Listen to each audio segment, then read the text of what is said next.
All right, everybody. Welcome to a brand new edition of the Swift Kicks podcast. I'm Alex. With me, as always, Ben and Steve, the two people you want to talk to right now. One's a Man U fan, one's a Celtics fan.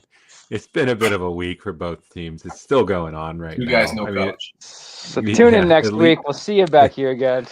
yeah, Thanks for tuning in. At least Celtic have a manager. Turning back the hands of time. Uh, Ben, you might be turning back the hands of time as well at Man U with Ole idea. Gunnar Solskjær making it top of the pile. I Wait, guess that's not maybe for fun. the That's resume. real.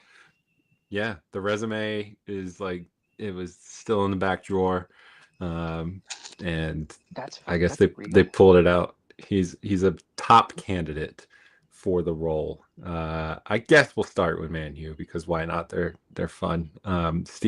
Steve's been mulling over Celtic for the last couple days, and I know he's got Pretty a lot to wild. say. Pretty But wild. Ben, sort of, do you like what really happened with Amarin? So from the beginning, I think that was death by suicide. I think Yeah. he absolutely knew what he was doing.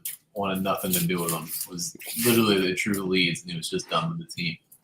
And went after everyone with daggers to like do your job. The freaking the transfer market hadn't even opened, and he started blaming them not being successful in the transfer market already, which is pretty funny. Yeah. But basically, coming off a 1-1 draw, Amaron comes in and says they're going to fire me eventually anyway. And here's the deal: like, people need to do United. Cheesy United. United. No coach. No. Basically came in and was like, here's the deal: we've got no one lined up in the transfer market. Back office staff isn't doing their job. I'm not here to be a coach. I'm here to be a manager. Yeah. And then he shared that he had been fired in the morning, which is amazing. Like, he posted it himself. And my favorite was that Bruno Grenache, whatever his name is, literally was like the first like on it. Like,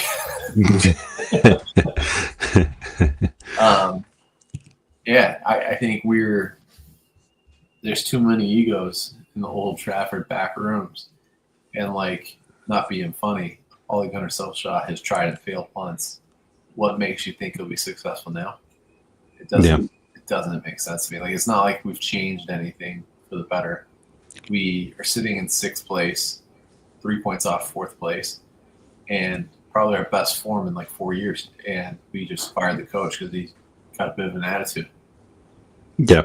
You got to put up with Divas. Like, it is what it is. Is it more like is it Sir Jim Ratcliffe that was the problem? He stepped away like a week before. Yeah. He had announced that he was stepping away in his role with the club. I think Sir Alex Ferguson was sat in the crowd. I think it is a derby He game. was. We do always forget that that's a derby game. It didn't take 3 points. It did take 1 point. It was a pretty good point to take on the road. But I think Sir Alex was there. He said the right thing to the press, and he just got absolutely shit canned because the director of operations or whatever the position is upset. Yeah, it's funny. It's the second Portuguese Man U personnel to have gone to the media to essentially call for their own head, if you will. Successfully. Successfully, yes. Yeah. I mean, there's only been 2, right? There's only been 2 Portuguese managers. There's only been 2. I mean, they're 2 for 2 now. Yeah, wow. Ronaldo and Amarin. It's interesting little scenario. But it's been 10 managers now since Sir Alex. Correct. I think we've done this before. What was the stupid graphic we pulled up that was like, since World War II, like who was the most winningest coach or whatever. To find yourself in this position again just has to put yourself, fan. Not find, put yourself. Self-inflicted. Self-inflicted. Yeah. I mean, I guess the new stadium is still something you look forward to? Your tent stadium? I don't know, man. Like, Darren Fletcher is the longest standing manager since Sir Alex left. I think there's something to that. I don't know. Like, you got to have something lined up that's not OGS. He's, by all accounts, is the man as of right now. Yeah. Not feeling it. It's crap.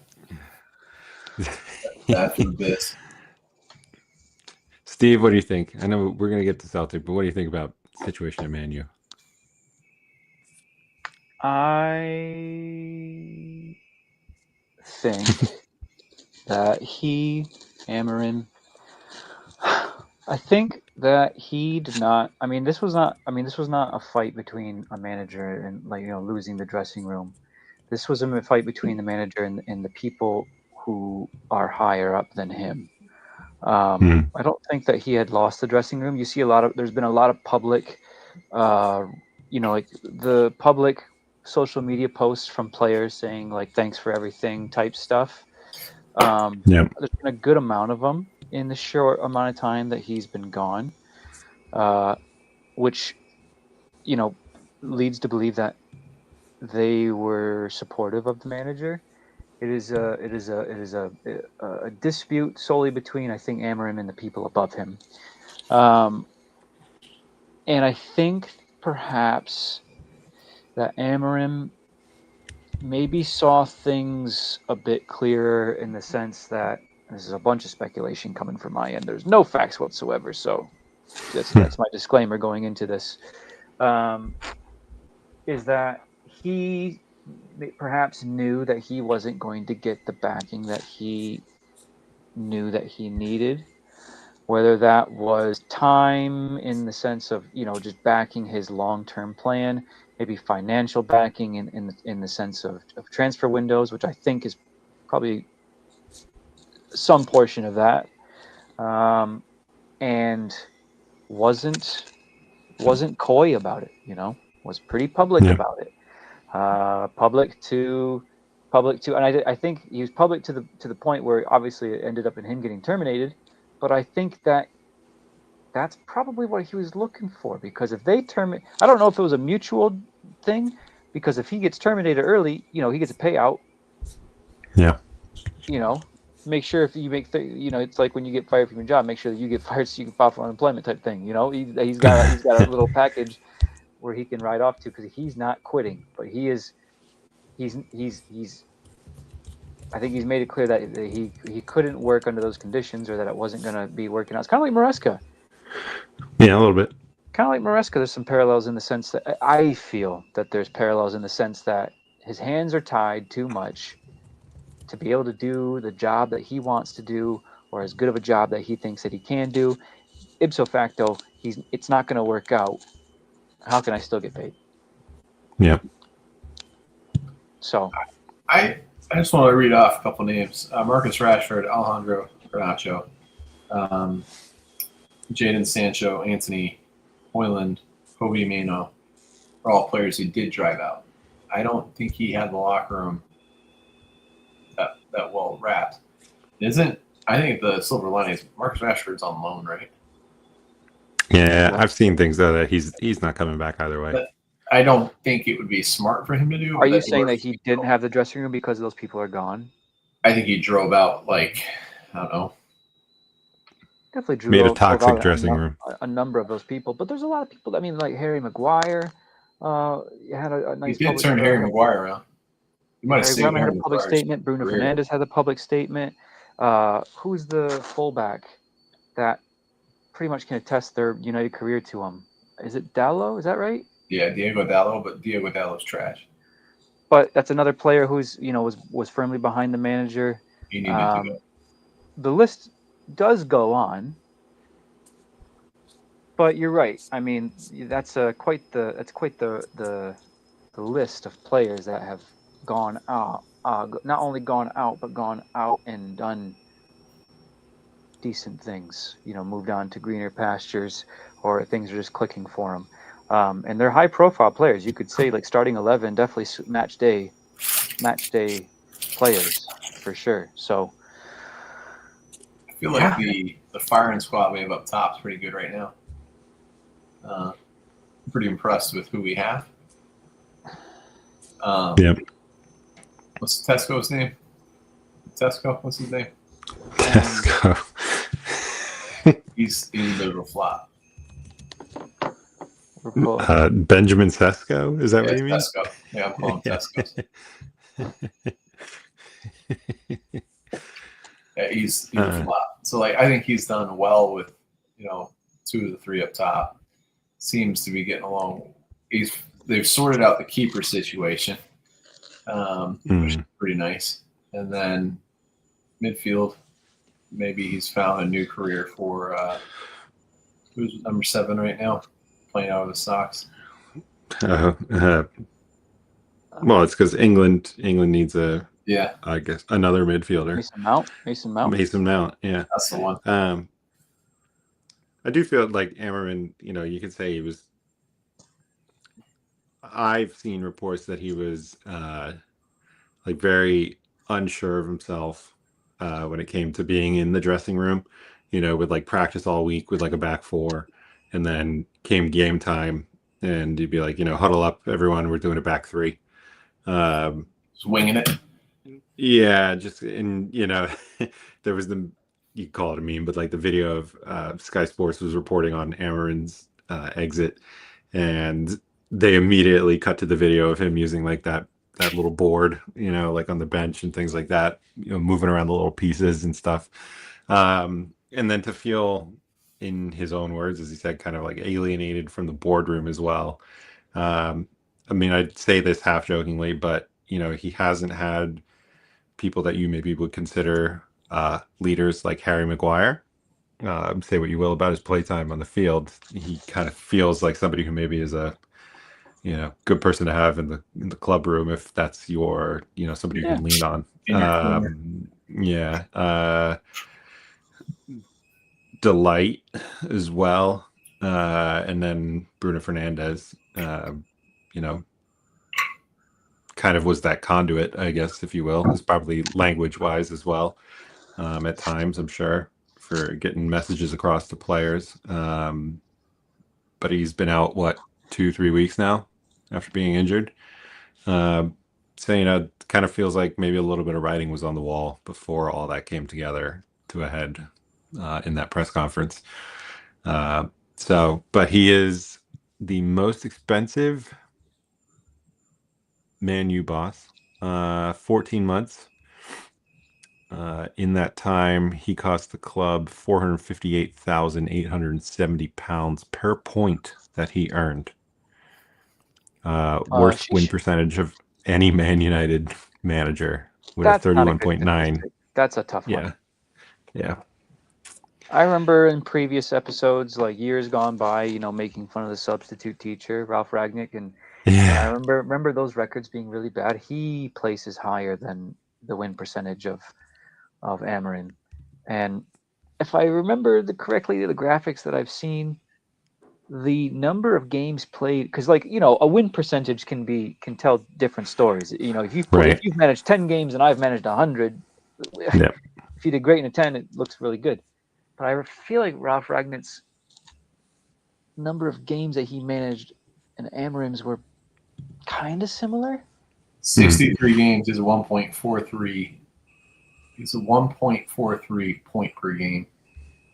Ralph Ragnick had 24 games, so less. But 1.54. Never mind then. Jose Mourinho is the highest since Sir Alex at 1.89. Nice. You're looking at points per game. I saw another graphic that had win percentage, and the win percentage was cheesy in a United blanket, listening to what's wrong with his club. Love it. Great night. I'll read in a deeper voice. Well, Jose Mourinho, 58.3%. Ben will put on his best Sir Alex impression just to really bring it home and where you need to be. 59.7% win percentage from Sir Alex. Yeah. Wow. Yeah, it doesn't look good. How long was he in charge? We should bring Jose Mourinho back. Amorim, 14 months. A little over a year. Was Jose right, guys? Jose was number 2. But was he right? Yeah. He's always right. Jose's not wrong. My favorite Jose moment of all time is when he was on that bus after being banned from a game or something like that. So he rode the bus and watched it on the bus. Yeah. At Roma. Jose saying that the Europa League or the FA Cup no, I think it was the Europa League with United in 2017 was the most, what was he say, challenging or most difficult trophy that he's ever won in his career. Yeah. Dang. Yeah. Was Jose right? Not to make things worse for Ben, but Johnny Evans has rejoined I the know. Manchester United coaching staff. that's a to bad Oh, Ben yeah. Fletcher after leaving like 30 days ago. It's toxic. Toxic as can be. And just as we're keeping tabs on all of Manchester United X's, Erik ten Hag is going to join FC Twente as I believe as a technical director after having been sacked by Bayer Leverkusen after 3 matches. So Whoosh. it's just all going on. It's just 3 all games? going on. He was in charge for 3 games 3. and got fired? Yep. Oi, oi, oi. Yeah.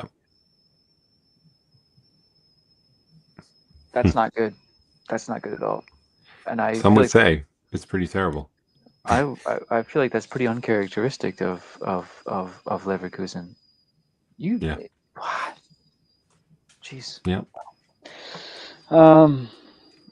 Yeah. So Yeah. where United turns next, I don't know. Those reports of OGS, I think, are crazy. Claudia Reyna. Whoa, bro, get out of here. Then Gio Reyna comes right in. His wife. Yeah. After a quick. Reyna does not manage. We could test it out. I mean, Manchester United seems like a place to test out anybody. Tim Howard. Put Tim Howard in the seat. Yeah, I mean they've had Ralph Rangnick in charge. He didn't manage. He's not even manager. Not even manager. Yeah. Wow. He's not even coach. Exactly. That might be the worst hire of all time. Dude, it was something else. I still can't believe that happened. I still can't believe that. Yeah, like, hey, we didn't find a coach for you, but we did get someone's dad. Right. Right. He plays PS4, and he is very good at Football Manager. Yeah. I don't know. I don't know who comes in next. OGS seems like. Is there anyone else out there? Who else is in the Surely. I saw something about Zidane is learning English so he can reject the Man U offer. English? That's funny. No. That is funny. I don't think he would go there. I don't think any coach is going to follow that exit. No, I'm in their right mind is like, that's what happens if I speak up. I mean, they pay well. Not Sure, really. they pay well. That's why OGS is in the mix. They're not going to pay him anything. They're going to pay him dirt. Yeah, I don't know. I don't know who's going to be next. I am eager to see. You're at Southgate coaching somewhere yet? Oh, I did see some rumors of Southgate being the manager. That would suck as well. That'd be debatably He worse is. than OGS. I do not believe that he is in charge of anyone. OGS is number 2 behind Jose Mourinho win percentage. Yeah. Jose's still in Turkey, right? Or no. He's in Portugal now. He's in Portugal. Sorry. He can't go 3 for 3. Yeah. You absolutely can't. Jose, for listening, we need you. We need you now more than ever. I see Roy Keane coming in. Dude, that guy hasn't managed in like 10 years, 12 years. Yeah, but he might be in for it. I don't know. Do you have I can see that a little bit. bookies list? Let's see. Does that exist? You know, there's one out there. Yeah. So you guys want to move north? Not really. Let's see. 10 hours ago. Ole Gunnar Solskjær at 6-4 odds. Oliver Glasner 5-1. Southgate at 17-2. Darren Fletcher at 9-1. Maresca 11-1. And Donny Arola 16-1. Tommy I have Two never Chains. Understood odds. Tommy Two Chains 16-1. That would oh god, that would save England in the World Cup so much. I'm so down for that. Michael Carrick 18-1. That's rough. What they're saying is we're not getting Zidane. Correct. No, not even on the list. Not even on the list. The conclusion of that article says Zidane is not in the running. Yeah. All right, Steve. Wilfred Nancy, 33 Oh, days at boy. Parkhead. You called that, Alex. Did How's, I? Oh, how's he going to go down? Is he going to go down as the worst Celtic manager ever? Ever? I would have to rebuff myself on all managers ever to be able to say that or not. Great. That was my reaction when he got fired. Actually, I really wasn't. It was kind of 33 days in charge, 8 games. I think it was 6 losses, maybe 7 losses. I have to double check on that again. It wasn't good. And what's interesting is that Martin O'Neill was in for the month before. He was also in charge of 8 games, and I think he won 7. 37 days. 30, I believe was the stat. 37 So- versus 33. Wilfried Nancy, the Frenchman who managed in America for 5 years, they rolled the dice on him and brought him in. Lasted 33 days. Got us, we lost a cup final. That was his first game in charge, I think. And then we lost to Rangers, conceded points to them. There's a lot of talking points here, and it's going to be difficult to cover them all. Wilfried Nancy didn't do himself a whole lot of favors. I think the hand was dealt against him pretty hard from the beginning, but he did not do himself any favors by saying that he understood Scottish football in a press conference. By saying that he understood Scottish football. Don't worry, guys. I know Scottish football because when I was a player, I almost signed for Carlisle United. Yeah. I could say that. Which is an English side. So because of that, I know Scottish football. Believe me, I know what I'm doing. And then he pleads for patience, ahead of the Rangers game, which I think patience was something that he wasn't afforded, and I don't think he was ever going to be afforded it. To be honest with you, in a job like this, in a job like Celtic, you need to hit the ground running. Where domestic success is required, you need to win the league. Anything short of winning the league is a failure. That's where the bar starts, is winning the league. Then we try to have, then the other ones, the League Cup, the Scottish FA Cup, these are icings on the cake, but also they're not expected, but they're as close to expected as possible without being required. And then the big thing is continental success. We want a good push in Europe. I think that's what any Celtic fan wants. And I don't think he was going to get there out the gate. Whether or not that was even possible, we'll never know. I think it's difficult to judge a guy. On the flip side, I think it's difficult to judge any person who gets a new job in a new league, new culture, all these things, to judge him within a month and then rip him out of the job and say that you're not doing it, you're not good enough, is tough. And it was a £6 million mistake from the Celtic board. The payout was £6 million. So Wilfried Nancy is getting paid. It was a 2.5-year contract, lasted 1 month of that. So he got some good money from that. The table, as Alex has pulled up here, super juicy. From a neutral standpoint, it's about as juicy as it gets in Scottish football. I don't think it's been juicier since we started this podcast. How many times am I going to say juicy? Keep the tally going. We'll find out. Juice it up. Yeah. The top 5 positions in the table, which is nearly half the table, one off from half the table, are within 10 points. Hearts at 44 points, and then we have Hibs at 34 points.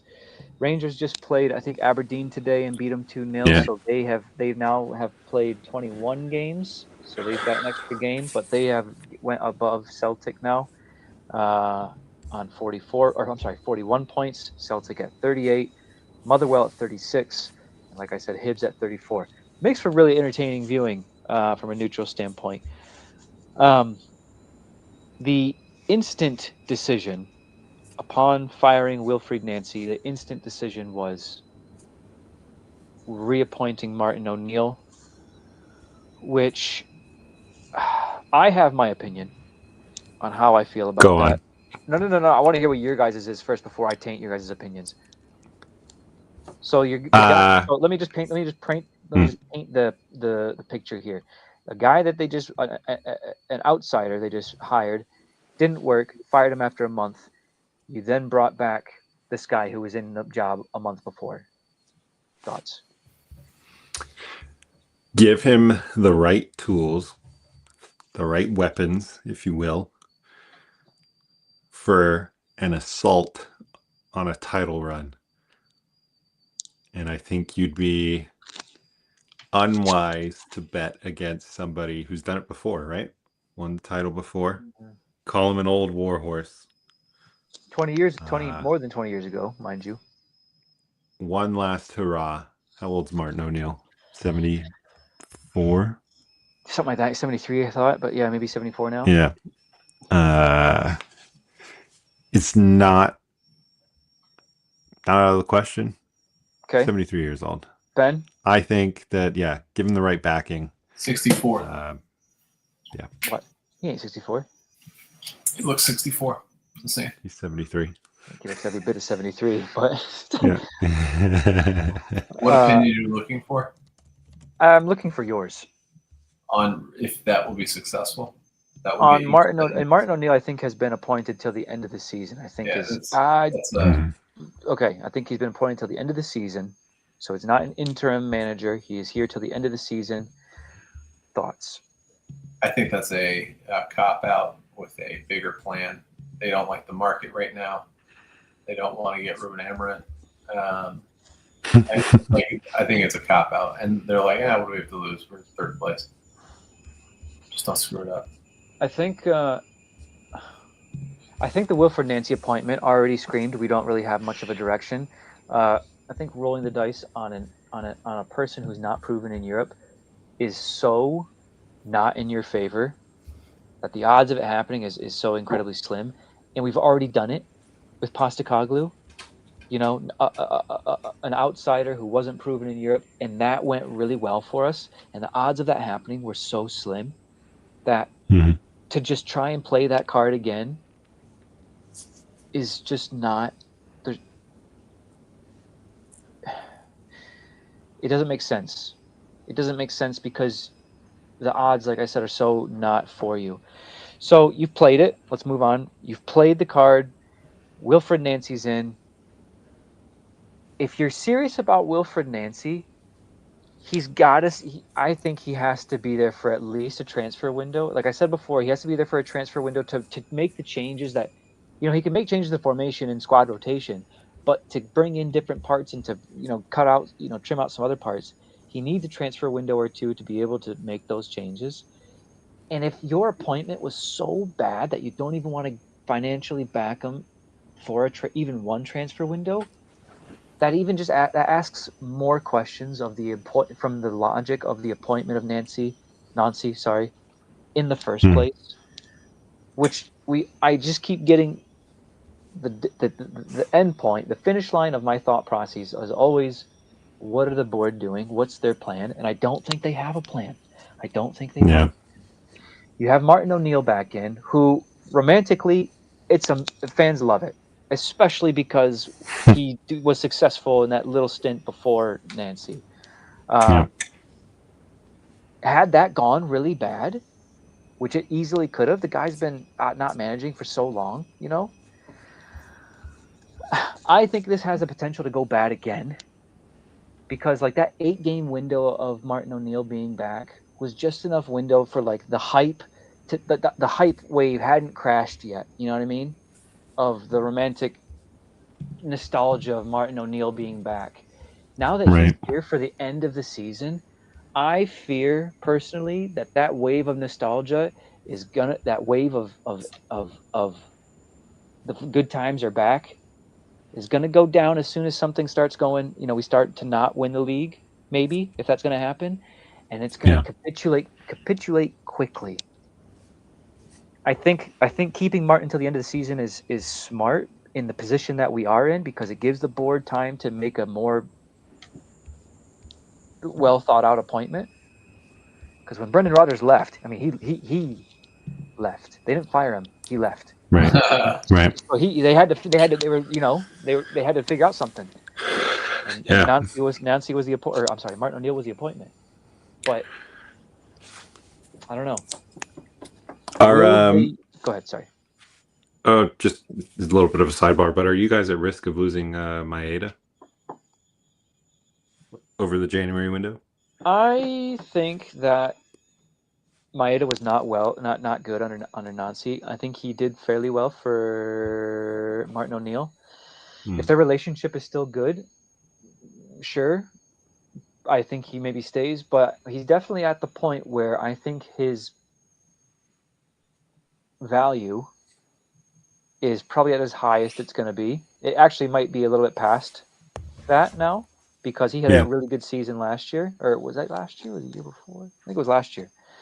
And we're past that now. His goal output has definitely dwindled since then.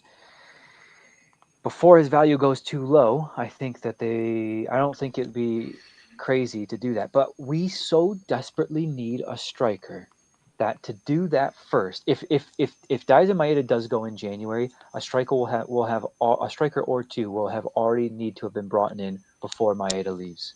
Because if they get rid of him first, it is so glaringly apparent that we need a striker. Nancy was using Kenny, Irish boy up top. The amount of chance, it's like trying to attack an army with a dull blade. Just any chances he's not putting away, he's not finishing, and it shows. We're creating chances, but are they the best chances? That's a different argument. But we are creating chances. He's not putting them away, and he has been chosen to be the focal point. So we can clearly see that he's not the guy. We sold Ida. Kyogo's no longer here. Maeda's can do it, but just hasn't been. Iheanacho is indefinitely injured. If you look at his return date, it's just a question mark. You don't even know. It's like one of those muscle injuries, who knows type of deal. Like you don't have any details about it. So, and Iheanacho was a Brendan Rodgers. He came here for Brendan Rodgers. That's why. He's been long gone. Yeah. So Lord knows if he's even committed to the cause. I don't know, man. It's just we need depth up top. We desperately need depth up top. Yep. I think that's been O'Neill's message, as much as I saw of it today, was need backing, need players, need to supplement the squad. I think was his nice way of putting it. But basically, give me money. Also, I believe the director of football has also left Celtic when Nancy left. I think it is. I think that's the role of the director of football. So I don't know, man. I think the Maybe Ragnick. higher ups would. I don't even know, man. I really don't. The higher ups at Celtic, and we haven't talked about it, and I don't think now's the time because I don't have the research and we don't have the time for it. But just before Brendan Rodgers left, the fans have been so against the board from that point because there was a huge public meeting and it went so sour that it got canceled because the public were so vehemently against the board and things that the board were doing, made it vocal, and the board just canceled the meeting. They've also banned the Green Brigade. The Green Brigade has not been present for months and months and months. There's a lot of things that need to be sorted out at Celtic Park. And it seems like the common denominator is the board. The board. Yeah. Yeah. The nameless, faceless board. Yeah. So this episode has been violently depressing. I knew it was going to be. Yeah. I knew it was going to be. You want to see the new U.S. men's national team World Cup? I did see. Well, I saw two different images leaked. I think one was unofficial. One was the official one. I'm curious which one you pull up. This is the home. That's the If England win a World Cup in the U.S. wearing red, white, and blue, is that thoughts? Initial thoughts, fam. I like it. What are we thinking, chat? I think it'll look funny. I think some navy shorts with that, and then I don't know what the socks look like. If the socks are wavy, then we gotta. But what do you prefer? A plain white sock with this? Blue shorts? Probably one red line. Navy shorts, white socks probably go good. Yeah, I think that looks great. What you just described. I like the navy trim. The navy trim brings the bold, wavy stripe. Yeah. graphic together. Yeah. I don't think it looks bad. I don't think it looks bad. Yeah. This is apparently the away one. Seems to No have some way. sort of stars in the background. Oh, okay, I see it. Little circa That's not a 1994 World Cup. Yeah. What's that? I was like, dude, he's like, that's not a watermark. That's the logo. Yeah. To be fair, I think stars and stripes. If the stars is very much the theme of the home kit, and the stripes is like it's almost like the two parts of the flag. It's in represented in two kits. Right. I kind of think that's clever, and I think I like it. Yeah, I'm down with it. Yeah, I think I like it. I think I like this one a little more, but the home one. Probably. Yeah, but I'd be curious in the pictures on if those stars are a little bit more pronounced. I can see them getting lost on a TV though. Yeah. It'll just look like we're in a black kit. Yeah, for that's a what I thought it funeral. was at first, and I kind of was like very underwhelmed. Yeah. I like them. US, yeah. I know Ben wants to opine on the England kit. Yeah. While you bring that up, I would say Yep. the home United States kit gets like a 7 out of 10 for me. Away kit gets. I almost want to I'll give it a 6.5 out of 10. The away kit. Yeah, the away kit, 6 out of 10. I think the stars are kind of. I like the theme. It's the theme that brings it together. If it was just an isolated jersey of black with just black stars on it, I'd be like, that's kind of silly. Or not black, but like night blue. But the fact that the one jersey is very stripes and the other one's very stars, and like the blue part of stars on the flag, I think together that's cool. Let me get you this.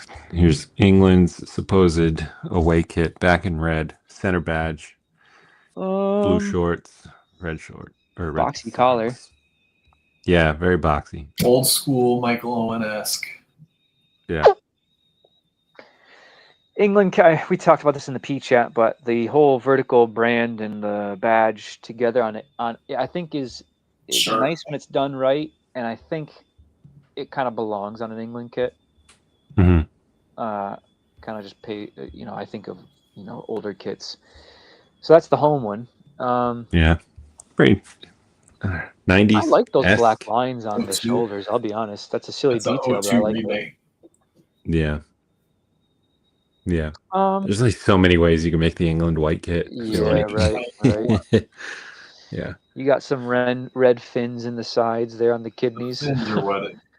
Yeah, right. The old kidney punch. What you got, Ben? I think that's an old kit, isn't it? Different. Oh. Nope. Put him back. Oh, see, Ben. I think I like those ones less. Yeah, I would agree. I like the US ones. Yeah, I think those England ones are probably both like 5 out of 10s for me. They're like just neutral. Yeah. All right. With that, should we do a little trashy tease? I do have that, and I also have it. Where are they now? Let's do it. But it don't matter which one goes in what order. No, let's do a quick. Where are they now? I need to record a bit. Ben's got to hit the head. Actually, it's not impossible. Where are they now? Love that. Yeah, we'll workshop it. We've been workshopping it for 4 years. 5 years. Steve, get it together. Okay. I have a where are they now? This. What's your first hint? This player.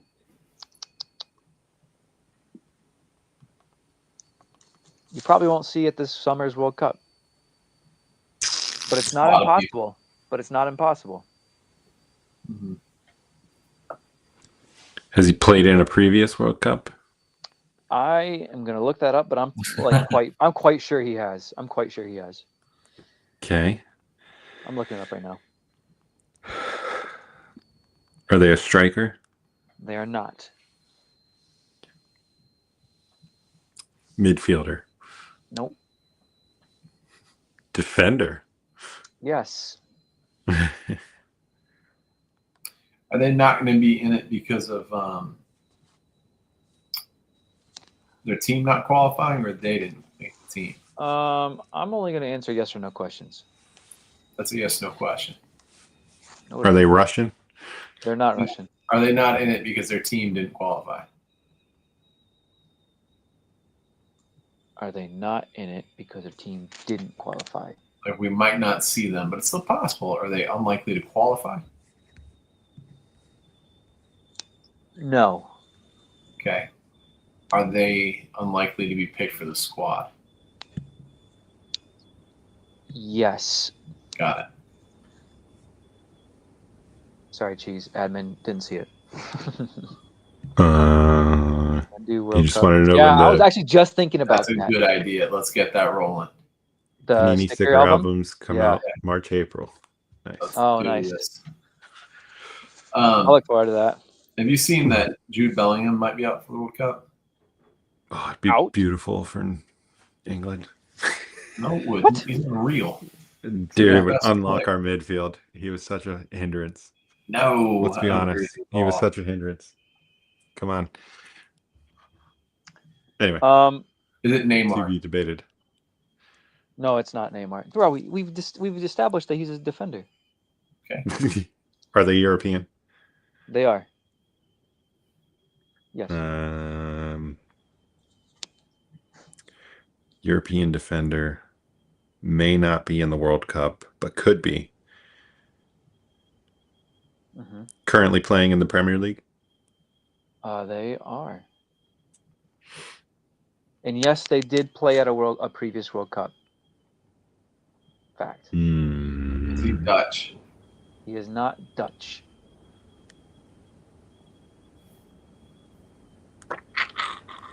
I'm pretty proud of this one. Is he an Arsenal player? He is not an Arsenal player. You go through the list. Is he a Man U player? No. From the crowd, are they Scandinavian? Scandinavian. They are not Scandinavian. Not Scandinavian. Shut up. Kyle Walker. No, I don't think. Is he playing in the Prem right now? No. Yes. He's with Burnley, isn't he? Oh yeah, he's back. Oh yeah. Guess People who's forget. back? Kyle Walker's back. Are they Portuguese? They're not Portuguese. No. German. Fucking hell. No. Do they hail Do they from the hail Balkan from the region? For Christ's sake, no. Oh, the Italian. You guys fucking suck. No. I mean, Croatian? There's better questions, no? No. is he left-footed? He's not. Okay. Is he a center back? He can be, but Was he ever a captain for his country? he was not. He's Spanish. He's not.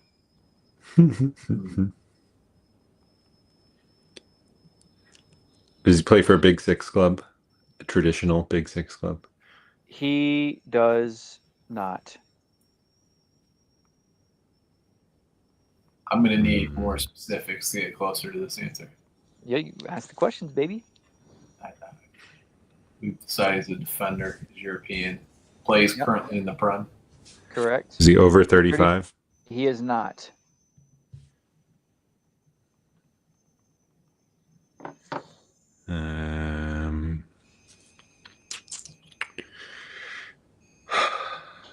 Not English. Wait, why do we think he's not English? Is he English? He is. England's not in Europe. Read a book. Are you fucking Dan Byrne. Oh my god. On the continent of Europe, they are on the continent of Europe. That was what I was going off of. Okay. I said they're European, but we never. They're also not on that continent, but that's okay. Oh my god. All right. This game is strictly between Cheesy and John Admin. Stones. So to answer your question, is it that first guy you said no? John Stones, no. Mark Gahey? No. Luke You said Shaw. could play. Oh, you said he didn't play for Man U. Yeah.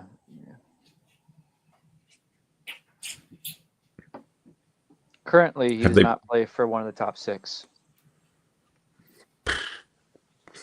Is it a center back? He's not a center back. No, he's not. Like, is it Trent Alexander-Arnold? It's not. Lewis Dunk, Brighton. Nope. No. This player has played for a Big Six club. I'm throwing some lifelines out here because I see that we're struggling. And the team that they play for now is the same team that they came through in the youth academy. Reece James.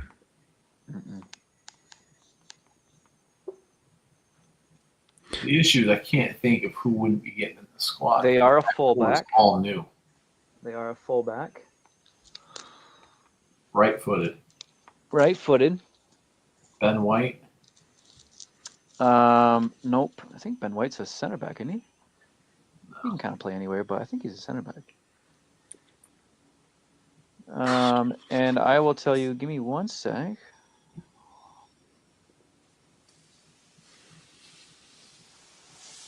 Wan-Bissaka. Nope. That'd be a good one. This player. Trips. Kieran Trippier. Kieran Trippier. This player is not Kieran Trippier. This player has also won the Premier League. I'm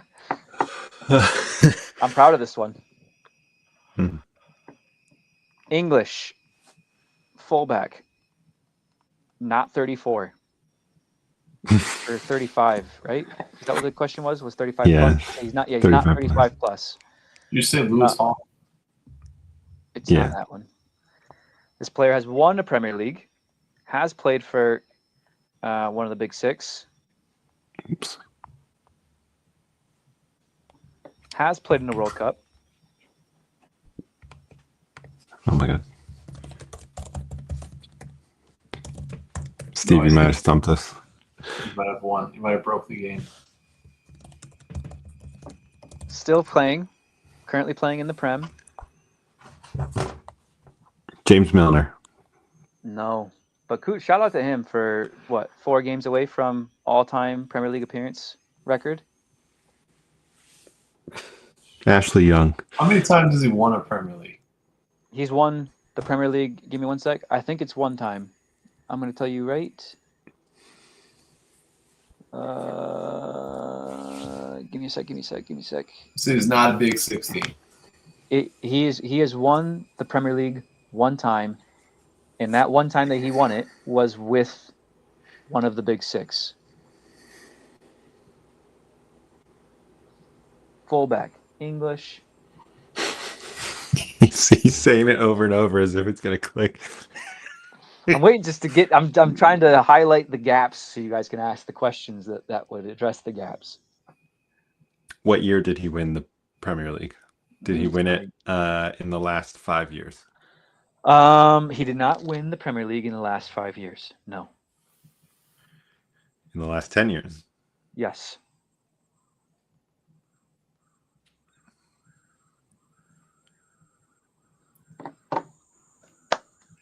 So it's Man City, Chelsea, Liverpool. Yeah. Okay, so we're okay. We're narrowing things down. Narrowed it down to what was that? 3 teams. Was he what did he win with Liverpool? He did. Nathaniel Klein. Boom. Wow. You're so boring. Wow. That was the worst where are they now of all time. We needed Nate there. Big time. Where are they now? Where is he? Crystal Palace? Ah, fuck you. Yeah, that's right. He's at Crystal Palace. Came through Crystal Palace. Then went to. Came through Crystal Palace. Sorry, I'm pulling up his wiki. Made his debut for Crystal Palace in 2008. Played for them for 4 years. Then went to Southampton. And as one does when you play for Southampton and you make a name for yourself, Liverpool come calling. And they snapped him up from Southampton in 2015, where he played there for 5 years. Won the Premier League in his last year with them. Then went on loan to Bournemouth. Oh, I'm sorry. He was on loan to Bournemouth in 2019. And then has been at Crystal Palace again ever since 2020. I thought his international career for England was a lot longer than what it was. Yeah, he didn't do much. 2014 to 2016. And he only appeared 14 times for England.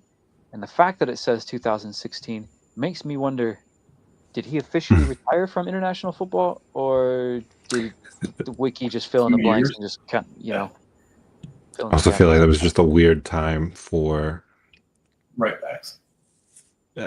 England. Mm. So a lot of experimenting before Yeah, It's a call. figuring it but out. that is he's 34. Yeah, so when he was 35 plus, he was not. He's 34. He's Close though. Yep, he's very close. Let's get Nice. some trashy teas going. Yep. Gets going real quick. You are so boring. I was pleased with that one just because I thought it was like That was a good one. it's a big enough name, but obscure enough of a player that like he's right in that Was falls never between getting the there. cracks. Yeah. I'm gonna go out on a win here and say Man U lose to Burnley. Nice. We're doing this midweek games. I mean, It's fine by me. I'm down. So down. So down. Ben, I'm so down. Man U lose. Michael Carrick, or not Michael Carrick. Yeah, same person. Man- Darren Fletcher. Darren Fletcher loses to Burnley. Rough. Liverpool versus Arsenal. Arsenal should probably win, right? Should. I mean, that's why they play him. Leeds versus Newcastle. Leeds just what? Did Leeds just tie United? Is that what happened? Yeah. Yeah. Yeah. Leeds look good. Brandon Aronson scored an absolute dream goal. You know what? I'm gonna say Wolves beat Everton. That's Bring about him as back. trashy as it gets. That is about as trashy as it gets. I got Brentford beating Sunderland. Because Wolves just came off. Wolves just beat West Ham 3-0 They did. in their previous fixture, and I mean, yeah, it's West Ham, but like Everton aren't too far above. No, I'm sticking with that. That feels Do you good. want to run this through the weekend? Yeah, We can just look ahead to the weekend. Saturday, we got a nice slate of matches as well. United and City. Sunderland, Crystal Palace, Chelsea, Brentford, Liverpool, Burnley, Spurs, West Ham, Leeds and Fulham, Nottingham and Arsenal, Wolves, Newcastle, Villa, Everton, Brighton, Bournemouth. Yeah, nothing else is. Wait a minute. This isn't. Is wait. it These international? aren't the right weekend? fixtures. These aren't the right fixtures. Yeah, That's for international weekend. It's a break. uh, Damn it, lame. African Cup of Nations. Yeah, AFCON's kind of lit. Yeah. By the way, Yeah. Wait a minute. Oh, so these trashy teas are. trash teas are for this midweek session we got going on. Okay. Midweek here. Just session. picked. Algeria just won in the 119th minute against Democratic Republic of Congo, making it to the quarterfinals, and I believe they play Nigeria. It was a pretty wild one. So, Dude, to cover like world football in an hour is like impossible. There's so much. it is. You can talk about everything. So much. But that's what we got. That's what you got from us, the viewer, the fan, the lover. Whoa. Okay, yeah. Football lover. Right. Of course. That's exactly. Right. All right. See you guys.